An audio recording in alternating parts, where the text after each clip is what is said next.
Assalamualaikum warahmatullahi wabarakatuh.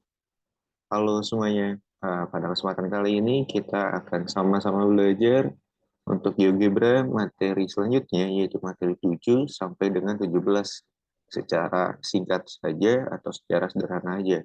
Karena kalian bisa langsung mengeksplorasinya di GeoGebra kalian masing-masing. Langsung saja tanpa berlama-lama lagi kita akan masuk ke materi yang ketujuh, yaitu kita akan membuat sebuah grafik Y sama dengan MX plus C. Terlebih dahulu kita akan membuat slidernya di sini dengan kita pilih yang number dan intervalnya cukup dari min 5 sampai dengan 5 saja.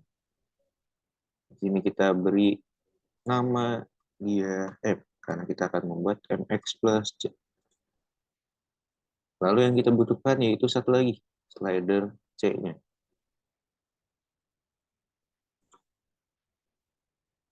Kita ganti namanya menjadi C.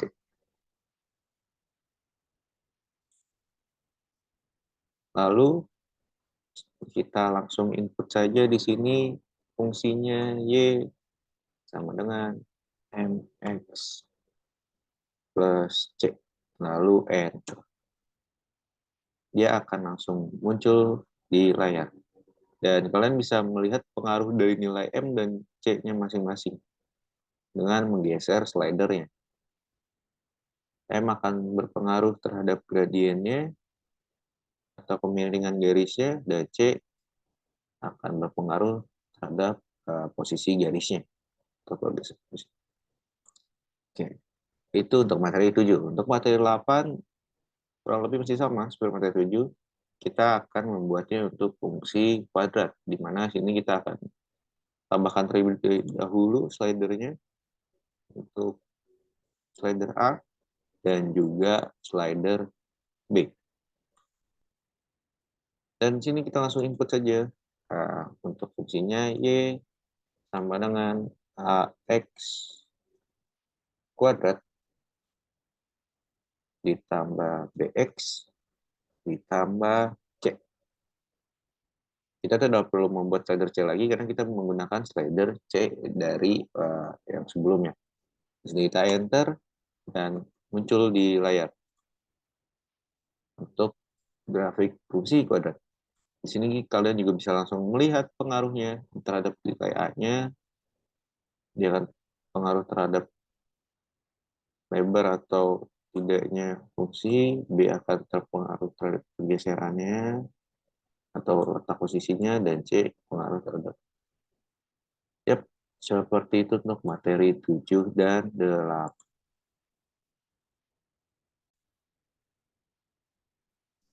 Oke, kita akan langsung aja masuk ke materi yang ke-9, di mana di materi ke-9 ini kita akan membuktikan teorema Pythagoras. Di sini, coba kita hilangkan dulu ya, biar benar-benar terlihat kosong. Kita akan membuat line terlebih dahulu. Tidak perlu lurus, tidak masalah. Karena di sini kita akan menggunakan perpendicular line. Di sini ada tulis perpendicular line dari titik B ke titik A.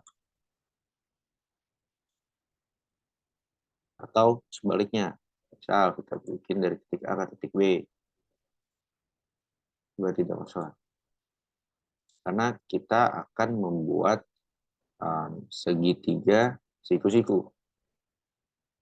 Biar tidak terlalu lebar, kita coba geser saja titik B-nya. Ya, di sini kita akan membuat segmen dari titik B terhadap sisi yang sebelah sini. Atau garis yang sebelah sini. Jadi dia akan otomatis terbentuk sebuah segitiga siku-siku. Lalu kita bikin segmen juga dari C ke A dan A ke B. Nah, selanjutnya kita bisa hide aja ininya biar lebih jelas. Oke. Sudah terlihat. Untuk lebih jelasnya kita bisa munculkan angle di sini, BAC. Di sini menunjukkan sudut 90 derajat. Lalu bagaimana cara untuk membuktikan teorema Pythagoras? Kita bisa menggunakan regular polygon. Oke, kita masukkan sisinya 4. Begitu juga dengan AB, 4. Dan terbalik, harusnya searah jarum jam. BA, 4. Dan selanjutnya, apakah BC? Kita coba lihat. Ya, terbalik, jadi harus CB. Tidak perlu takut untuk buat salah karena bisa diulang. Nah, dari sini kita bisa lihat bahwa untuk nilai atau luasnya itu sendiri, kalian bisa show label di sini dan untuk name-nya diganti dengan value. Begitu juga dengan poligon yang lainnya. Agar terlihat dengan jelas. Dari sini bisa terlihat bahwa CB kuadrat akan sama dengan AB kuadrat ditambah dengan AC kuadrat. Terlihat dari luas si poligon atau si perseginya itu sendiri. 25,1 akan sama dengan 11,56 ditambah 13,54. Itu untuk pembuktian teorema Pythagoras. Dan itu akan tetap terbukti gitu ya untuk teorema Pythagoras jika diubah bentuknya, digeser selagi dia masih segitiga siku-siku. Itu untuk pembuktian teorema Pythagoras.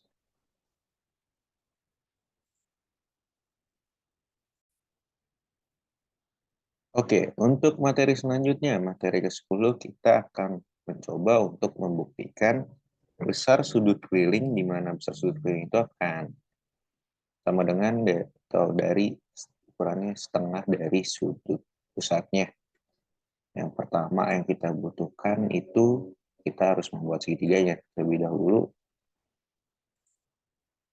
Ini kita gunakan, terserah kalian mau gunakan ukuran yang berapapun. Di sini kita punya titik A dan titik B, dan kita membutuhkan 2 titik lagi. Terserah kalian membuatnya di mana. Lalu kita buat segmen dari titik B ke C, A, C, dan D ke B. Dan kita akan buat angle dari C, A, D, dan juga C, B, D. Nah, di sini akan langsung terlihat bahwa besar sudut pusat itu merupakan 2 kali besar sudut kelilingnya. Jadi CAD akan sama dengan 2 kali CBD. Di sini sudut pusatnya 102,68 dan sudut kelilingnya 51,34, atau 126,8 itu merupakan 2 kali dari 51,34. Dan kalian juga bisa geser dan itu akan tetap terbukti bahwa sudut keliling merupakan setengah dari sudut pusatnya. Sekian untuk materi yang ke-10. Oke, untuk selanjutnya materi yang ke-11. Kita akan mencoba untuk mentranslasikan untuk titik, garis, ataupun bangun. Di sini kita membutuhkan 3 elemen tersebut. Jadi kita bikin dulu untuk titiknya. Kita akan bikin titik A, lalu kita akan bikin garisnya menggunakan tool segment di sini. Terserah kalian. Dan kita akan coba buat bangun ya. Di sini kita akan coba bikin bangun segi aja atau segi 4. Lalu yang kita butuhkan adalah vektor. Karena kita akan mentranslasikannya terhadap vektor. Di sini kita akan coba dari vektor mungkin ini. Nah, di sini kita akan menggunakan tools translate by vector. Yang pertama kita akan mencoba mentranslasikan titik terhadap vektor. Jadi kita klik titiknya dan setelah kita klik vektornya. Ya, dia akan muncul A aksen atau hasil translasi dari titik A terhadap vektor U atau vektor HI. Dan kita coba lagi garis dengan vektor dan bangun dengan vektor. Jadi seperti itu untuk mentranslasikan titik, garis maupun bangun terhadap vektor. Itu untuk materi 11.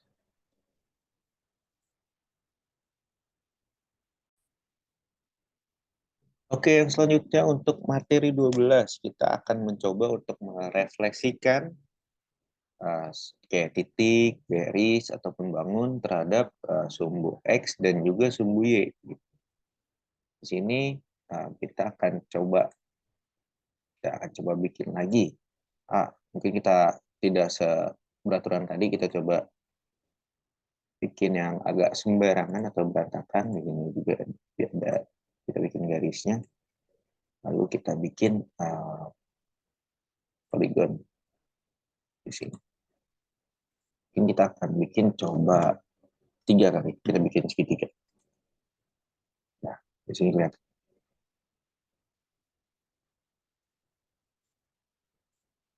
Di sini kita akan menggunakan tools reflect about line.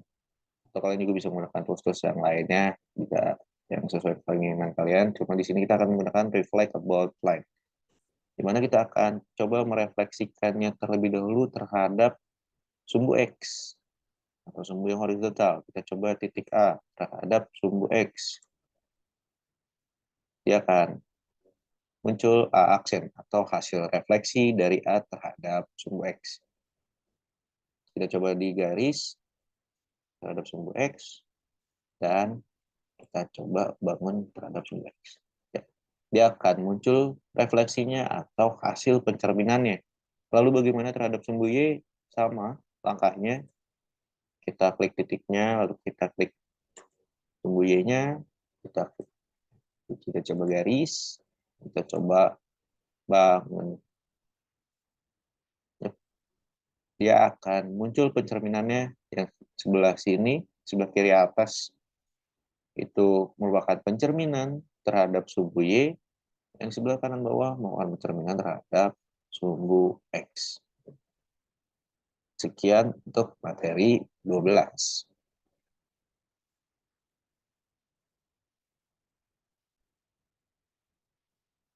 Oke, yang selanjutnya kita akan masuk ke materi 13, di mana kita akan mencoba untuk merotasikan suatu bangun data. Jadi kita buat terlebih dahulu bangun datarnya. Di sini saya pilih bangun datar segi 4. Lalu kita memerlukan sebuah titik pusatnya. Di sini kita pilih 0,0 saja untuk titik pusatnya. Lalu kita akan membuat segmen dari A ke titik pusat atau E. Lalu setelah ini kita bisa menggunakan tools rotate around point. Tapi sebelum itu kita harus membuat slider terlebih dahulu. Di sini kita pilih jenis slidernya yaitu angle atau sudut. Dan di sini alpha. Terserah kalian sebenarnya mau alpha, beta ataupun yang lainnya. Tapi di sini saya menggunakan alpha. Untuk intervalnya dari 0 derajat sampai dengan 360 derajat. Kalau kita klik OK, dia akan muncul slider ya. Dan yang selanjutnya yang harus kita gunakan yaitu tools rotate around point, di mana kita pilih bangun datarnya. Di sini saya bikin segi 4, kita pilih segi 4-nya, dan kita pilih titik pusatnya. Dan pada bagian sini, kita ganti dengan alpha atau slider yang sudah kita buat sebelumnya. Kita klik OK, dia akan terrotasikan. Untuk lebih jelasnya, kita akan coba merotasikan titiknya juga. Terhadap, jika di sini pilih titik A terhadap titik pusat E, kita coba ganti lagi angle-nya dengan alpha, dia akan muncul A aksen atau hasil rotasi dari A. Dan kita coba bikin segmen dari A aksen ke titik pusat, dan lalu kita pilih atau kita buat angle agar terlihat dengan jelas. Ya, di sini jika alfanya 45 derajat, maka hasil rotasinya juga 45 derajat. Nah, kita coba geser untuk melihat rotasinya.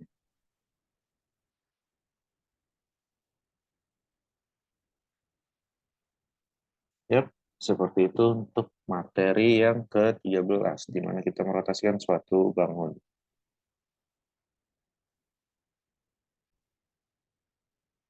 Oke, yang selanjutnya kita akan masuk ke materi 14, di mana kita akan mencoba untuk mendilatasikan suatu bangun. Yang pasti kita membutuhkan bangunnya tersebut. Di sini saya akan menggunakan sebuah bangun segi 4 persegi dengan ukuran 1 satuan atau 1 cm atau apapun itu. Di sini kita membutuhkan sebuah titik ya, yang menjadi patokan atau acuan, dan sebelum itu kita akan membuat slider terlebih dahulu. Di sini kita pilih integer, dan untuk nilai maksnya kita pilih 10 aja, jangan terlalu banyak juga, karena yang kita butuhkan juga untuk melihat perbandingannya atau perbedaannya cuma sedikit. Dan sini kita bisa menggunakan tools delete from point, delete from point. Sini kita pilih objeknya dan titik patokannya. Dan di sini kita masukkan slider yang tadi sudah kita buat, yaitu N. Kita klik OK, dan ya, dia belum terlihat karena N-nya masih sama dengan 1. Tapi ketika kita geser, dia akan terlihat dilatasinya jika N sama dengan 2, ataupun seharusnya.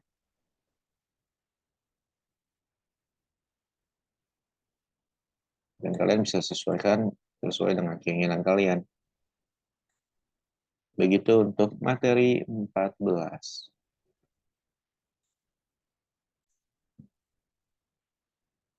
Yang selanjutnya kita akan masuk ke materi ke-15, di mana di materi 15 kita akan mencoba untuk membuktikan luas trapesium. Di sini kita akan membuat trapesiumnya terlebih dahulu menggunakan tools polygon. Kita akan coba buat trapesiumnya. Kita buat yang agak besar biar terlihat.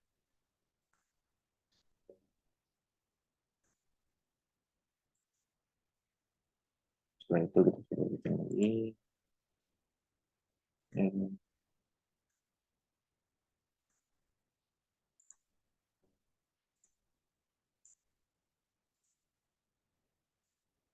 Dan biar agak rapih, kita coba hilangkan labelnya untuk masing-masing sisinya atau garisnya.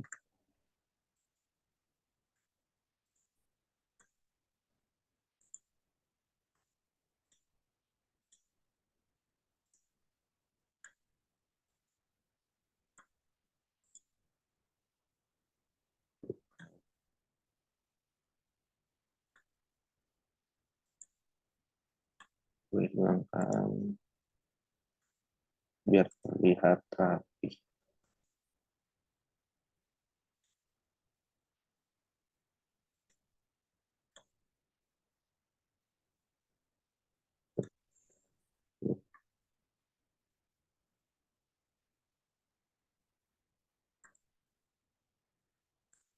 Ya, mungkin cukup segini udah cukup rapi. Cuma dan selanjutnya kita akan coba merubah warnanya biar terlihat.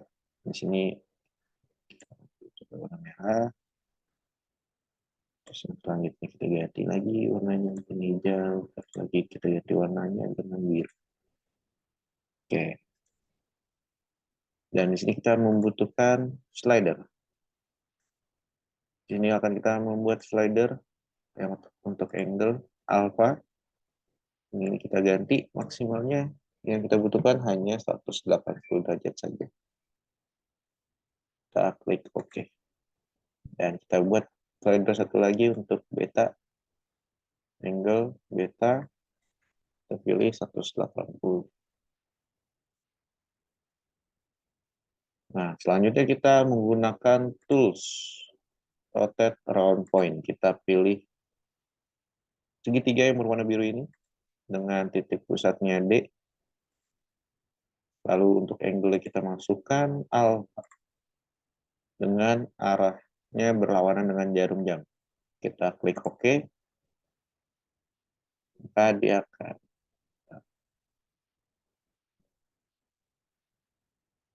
sepertinya di sini ada kesalahan pada slidernya, tapi tidak perlu khawatir, kita bisa setting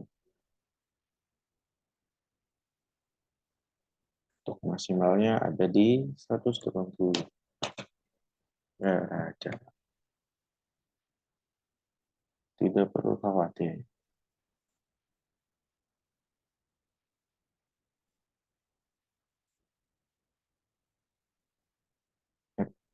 Betul-betul. Nampaknya slider yang B juga salah, jadi kita betulkan terlebih dahulu. Nilai maksimumnya kita ganti di 180 derajat. Ya, salah. Oke. Karena tadi kita sudah merotet si segitiga warna birunya, kita akan merotet yang satunya lagi, yaitu untuk trapesium yang berwarna hijaunya di sini. Kita menekan terus rotate round point, untuk titiknya titik C. Di sini jangan lupa untuk angle-nya dimasukkan slider yang satu lagi, yaitu beta.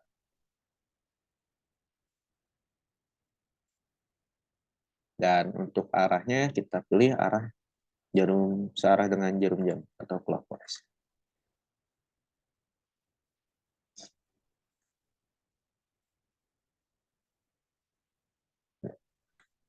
Di sini kita bisa hide objeknya biar lebih terlihat.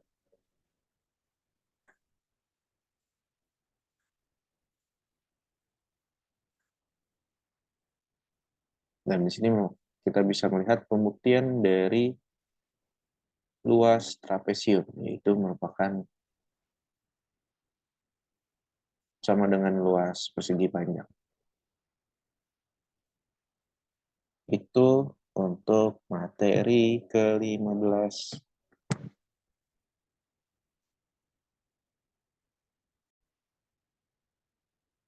Yang selanjutnya kita masuk ke materi 16, di mana kita akan mencoba melihat grafik dari fungsi Y sama dengan A ditambah B sin C dalam kurung X ditambah alpha. Yap, kita pertama-tama kita membutuhkan slidernya terlebih dahulu untuk numbernya, atau mungkin angle terlebih dahulu, kita bikin alfanya terlebih dahulu dari 0 sampai dengan 360. Kita klik OK aja langsung. Slider yang kedua yang kita butuhkan yaitu nilai A. Tidak perlu terlalu banyak karena kita akan melihat pengaruhnya saja. Di sini kita pilih intervalnya -5 sampai dengan 5. Lalu kita bikin slider untuk B dan juga slider untuk C. Ya, kita sudah punya 4 buah slider, lalu kita tinggal input saja fungsinya. Kurang lebih sama seperti materi 7 dan juga 8. Di sini kalian bisa menginput fungsinya Y sama dengan A ditambah B sin B sin C dalam kurung X ditambah alpha.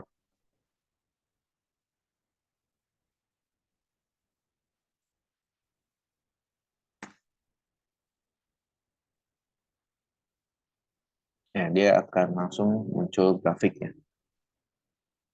Di sini kalian bisa melihat pengaruhnya jika alfanya bergeser, jika nilai A-nya bergeser, dan lain sebagainya. Tapi untuk memperjelasnya lagi, kita akan coba membuat untuk titik di mana X sama dengan 1 dan juga X sama dengan 2. Di sini jika X sama dengan 1, maka pada ini akan menghasilkan 1,2. Jika X-nya sama dengan 2, maka akan menghasilkan 1,58. Dan terlebih jelasnya kita menggunakan segmen di sini. Tapi sebelum itu kita akan coba bikin poin terlebih dahulu. Untuk titik. Oke. 1, 2, titik B-nya, titik F kita masukkan F sama dengan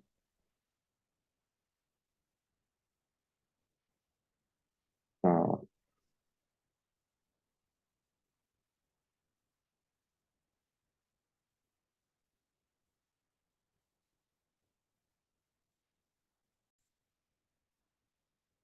Oke, maaf ada sedikit kesalahan. Oke, untuk yang kita lanjutkan lagi. Di sini kalian bisa menginput untuk titiknya misal 0, F2 karena yang kita akan cari kita klik enter. Dan begitu juga untuk titik C sebenarnya. Untuk titik C, coba tadi kan. Kalian bisa menginput 0, F1. Nah, di sini untuk lebih jelasnya lagi kita membuat segmen dari C ke A, ini dari F ke B, B ke E. Dan kalian bisa setting dia stylenya menjadi garis putus-putus.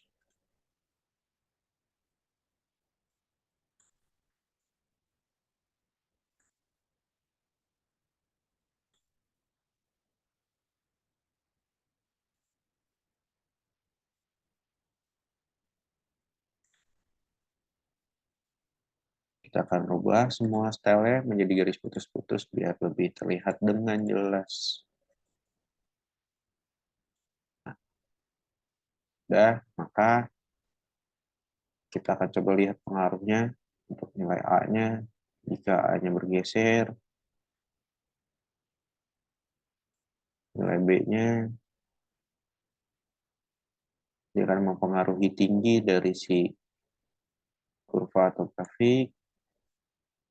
Nilai C-nya akan mempengaruhi itu. Itu sekian untuk materi 16.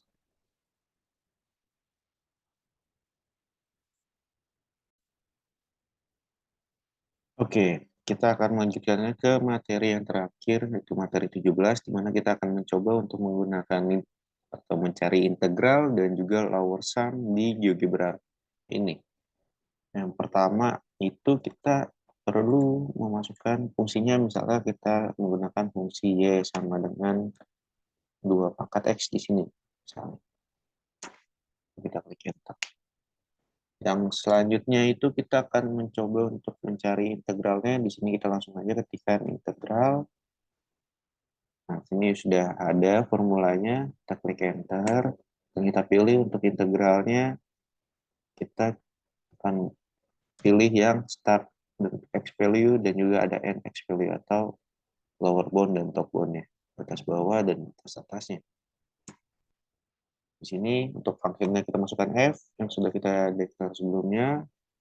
Mungkin batasnya kita mulai dari 0 saja. Dan untuk batas atasnya, nah kita coba 4. Atau kita klik enter.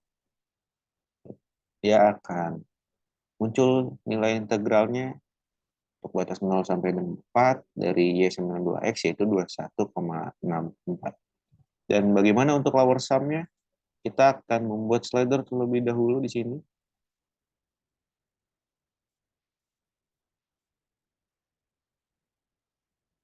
Kita akan membuat slider.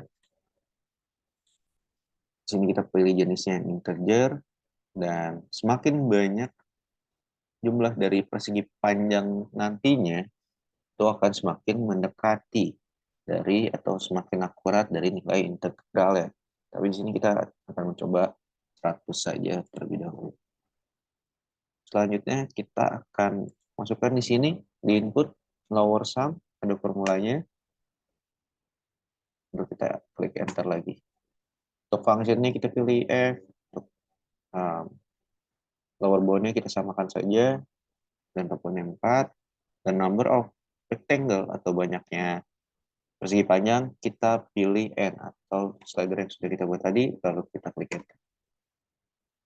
Nah, di sini kita akan coba lihat jika dia memiliki, coba kita geser dulu. Nah, untuk nilai integralnya tadi kan 21,64, dan kita coba lihat lower sum-nya, jika semakin banyak dari jumlah persegi panjangnya, maka dia akan semakin mendekati si nilai integralnya. Di sini B-nya sama dengan 21,34 untuk 100 persegi panjang. Hal itu terjadi karena, ya terlihat di sini, dia terdapat selisih antara si persegi panjangnya ini dengan grafiknya, atau yang berbentuk segitiga ini. Jadi, semakin sedikit persegi panjangnya, maka semakin besar selisihnya. Namun jika semakin banyak persegi panjangnya, dia akan semakin mengecil selisihnya dan nilainya akan semakin akurat lagi. Jadi itu untuk integral dan juga lower sum di GeoGebra. Mungkin cukup sekian materi yang bisa saya sampaikan dari materi 7 sampai dengan materi 17. Kurang lebihnya mohon maaf juga bila ada kesalahan dan kekurangan, dan kalian bisa mengeksplornya lagi, karena tadi saya hanya menjelaskan secara singkat dan sederhana aja. Terima kasih atas perhatiannya. Wassalamualaikum warahmatullahi wabarakatuh.